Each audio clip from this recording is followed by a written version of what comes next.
അങ്ങനെ കാത്തിരിപ്പുകൾക്കൊടുവിൽ ദിയാകൃഷ്ണ ഏറെ കാത്തിരുന്ന ആ നിമിഷത്തിലേക്ക് എത്തുകയാണ്. പ്രസവത്തിനായി ആശുപത്രിയിലേക്ക് അഡ്മിറ്റാകാൻ പോകുന്നതിന് മുൻപ് ഫ്ളാറ്റിലെ അവസാനത്തെ ദിവസത്തെക്കുറിച്ചുള്ള വീഡിയോ ആണ് ദിയാകൃഷ്ണ ഏറ്റവും ഒടുവിൽ പങ്കുവച്ചത്. ഇനി പ്രസവത്തിന് ശേഷം നേരെ ദിയയുടെ വീട്ടിലേക്കായിരിക്കും പോകുന്നത്. ആശുപത്രിയിലേക്കുള്ള എല്ലാം റെഡിയാണ്, എല്ലാം പാക്ക് ചെയ്തു. പേടിയും ടെൻഷനും ഒക്കെ ഉണ്ടോ എന്ന് ചോദിച്ചാൽ എല്ലാം ഉണ്ട്. ചിരിച്ചു വിടുക എന്നല്ലാതെ എനിക്കിപ്പോൾ ഒന്നും ചെയ്യാനില്ല. എനിക്ക് പേടിയുണ്ട്, നല്ല പേടിയുണ്ട്. പക്ഷേ ഞാനത് അഭിമുഖീകരിച്ചേ മതിയാവൂ. എനിക്ക് വേണ്ടിയും കുഞ്ഞിന് വേണ്ടിയും ഞാൻ സ്ട്രോങ് ആവണം. അതുകൊണ്ടെല്ലാം കടിച്ചു പിടിച്ചൊന്നുമില്ല എന്ന ഭാവത്തിൽ ഞാൻ ഇരിക്കുന്നു എന്നേയുള്ളൂ. ആശുപത്രിയിൽ കൂട്ടിന് അശ്വനും അമ്മയുമായിരിക്കും ഉണ്ടാവുക. ടെൻഷനും പേടിയും എല്ലാം അടക്കി വെച്ച് ദിയ പറഞ്ഞു. കല്യാണം കഴിഞ്ഞ് അധികം വൈകാതെ തന്നെ ദിയ ഗർഭിണിയായിരുന്നു. എനിക്കും അശ്വിനും കുഞ്ഞുങ്ങൾ പെട്ടെന്ന് വേണമെന്നായിരുന്നു. അതുകൊണ്ട് അധികം താമസിപ്പിച്ചില്ല എന്ന് പറഞ്ഞാണ് ദിയ ആ സന്തോഷം അറിയിച്ചത്.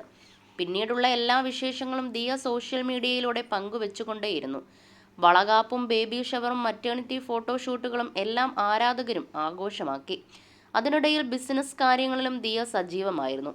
ഗർഭകാലം ഏറെ ആസ്വദിച്ച് മുന്നോട്ട് പോകുന്നതിനിടയിൽ തൻ്റെ സ്റ്റാഫുകളിൽ നിന്ന് നേരിട്ട പ്രശ്നങ്ങളെയും ദിയ ധൈര്യത്തോടെ നേരിട്ടു. പൂർണ്ണ ഗർഭിണിയായിരിക്കെയാണ് ദിയയ്ക്കെതിരെ സ്റ്റാഫായിരുന്ന പെൺകുട്ടികൾ കള്ളക്കേസ് കൊടുത്തത്. അതിനെ അതിജീവിച്ച് വന്ന ദിയയ്ക്കൊപ്പം കേരളക്കര ഒപ്പം നിൽക്കുകയും ചെയ്തു. ദിയയുടെ ധീരതയെയും സ്നേഹത്തെയും ആളുകൾ പ്രശംസിച്ചു.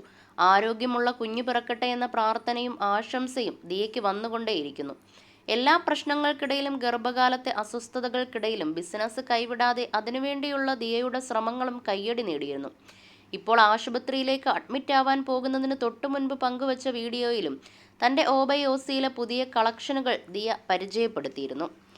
ഹോസ്പിറ്റലിലേക്ക് പോകുമ്പോൾ താൻ മേക്കപ്പ് ബാഗ് ഉൾപ്പെടെ എടുത്തിട്ടുണ്ടെന്നാണ് ദിയ പറഞ്ഞത്. കാരണം എൻ്റെ കുഞ്ഞെന്നെ കാണുമ്പോൾ ഞാൻ സുന്ദരിയായിരിക്കണമെന്നാണ് ദിയാകൃഷ്ണ വ്ളോഗിലൂടെ പറഞ്ഞത്.